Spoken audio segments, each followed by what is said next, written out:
नमस्कार विद्यार्थी मित्रांनो, तथास्तु करिअर अकॅडमीच्या यूट्यूब प्लॅटफॉर्मवरती तुम्हा सगळ्यांचं पुन्हा एकदा मनापासून स्वागत आहे। जर तुम्ही सरळ सेवा, पोलीस भरती किंवा इतर कुठल्याही स्पर्धा परीक्षेची तयारी करत असाल तर आजचा हा व्हिडिओ तुमच्यासाठी खूप महत्त्वाचा ठरणार आहे। आजपर्यंत स्पर्धा परीक्षांमध्ये जे प्रश्न वारंवार विचारले जातात मराठी व्याकरण यावरती, त्यातील भाषा व वर्ण विचार या महत्त्वाच्या घटकावरती वारंवार विचारले गेलेले प्रश्न आणि त्यांची उत्तरे आज आपण बघणार आहोत। यापूर्वीच्या व्हिडिओमध्ये आपण त्यावरील काही प्रश्न घेतलेले आहेत।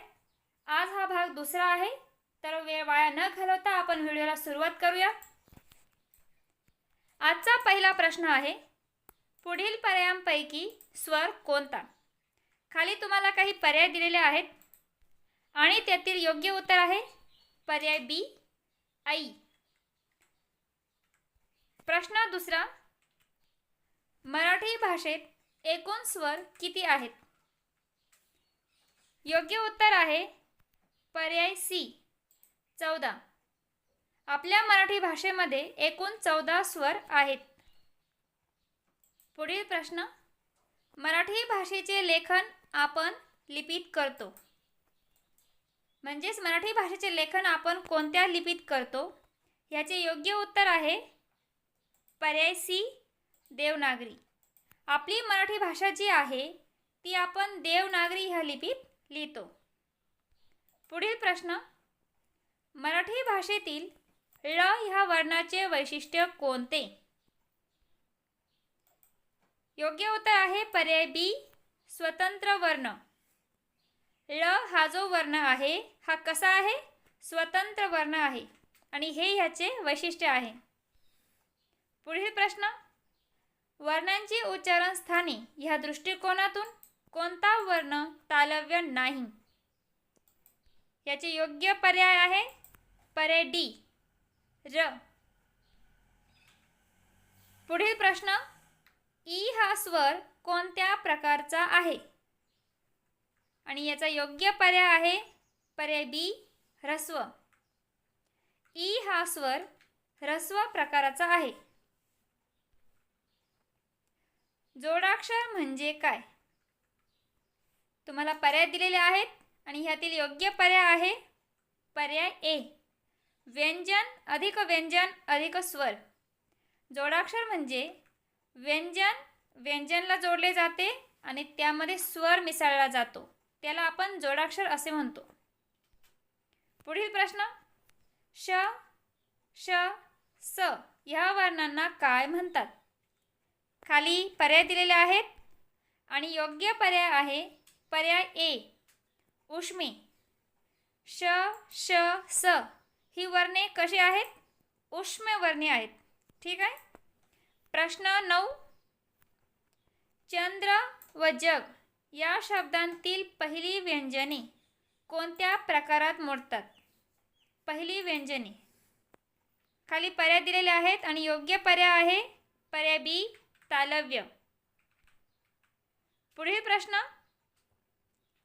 अंग, अहा या वर्णांचा प्रकार खालीलपैकी कोणता आहे? आणि याचे योग्य उत्तर आहे पर्याय सी, स्वरादी। आपली जी वर्णमाला आहे त्यामध्ये स्वर, व्यंजन, स्वरादी आणि विशेष संयुक्त व्यंजने असे आपण प्रकार बघतो, तर त्याच्यातील अम, आहा यांना आपण स्वरादी असे म्हणतो। पुढील प्रश्न, ह हा वर्ण कोणत्या प्रकारचा आहे? आणि याचे योग्य उत्तर आहे पर्याय ए, महाप्राण। ह हा वर्ण महाप्राण प्रकारचा आहे। अक्षर म्हणजे काय? अर्थ सांगा।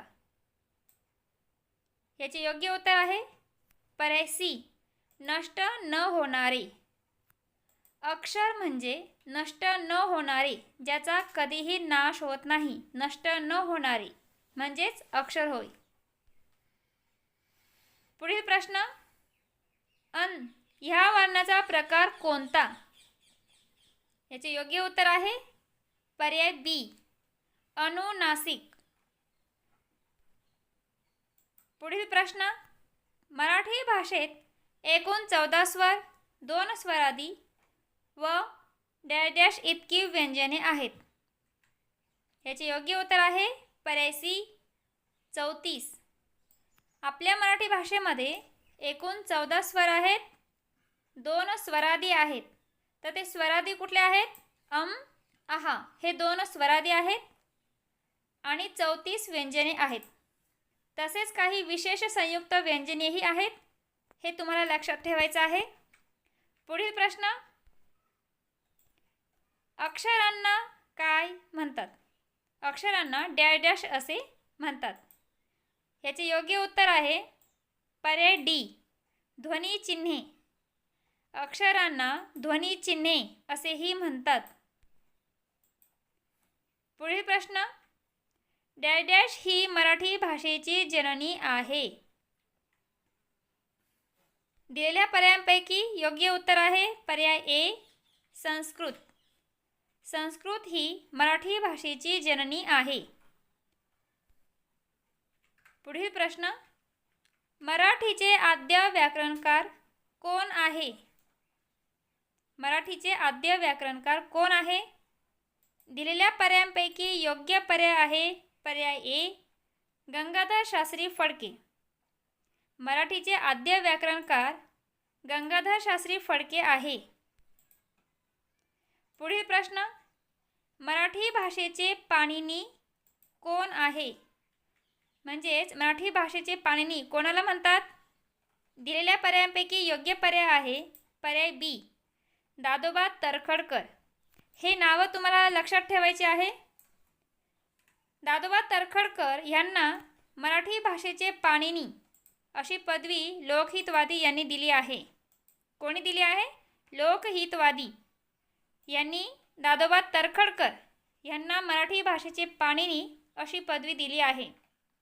पुढील प्रश्न, मराठी भाषेचे जॉन्सन कोणास म्हणतात?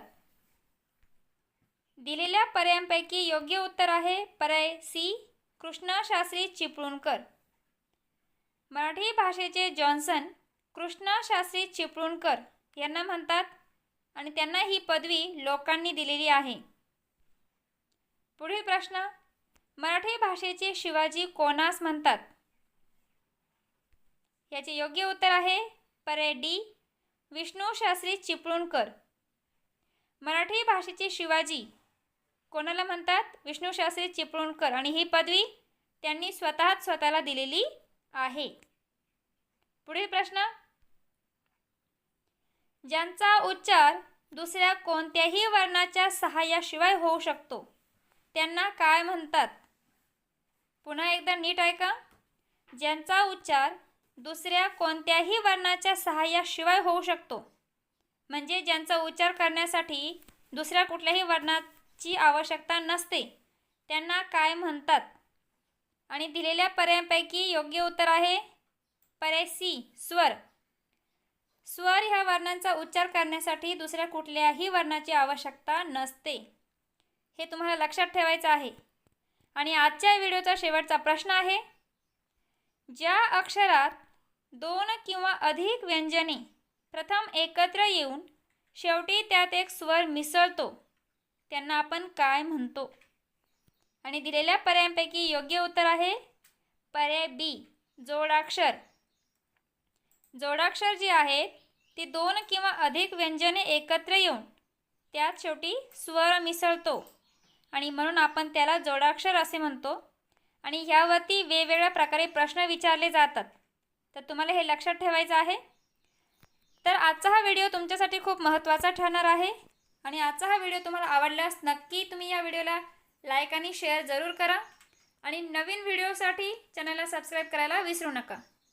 भेटूया पुन्हा नवीन व्हिडिओमध्ये. तोपर्यंत थँक्यू. Thanks for watching. धन्यवाद.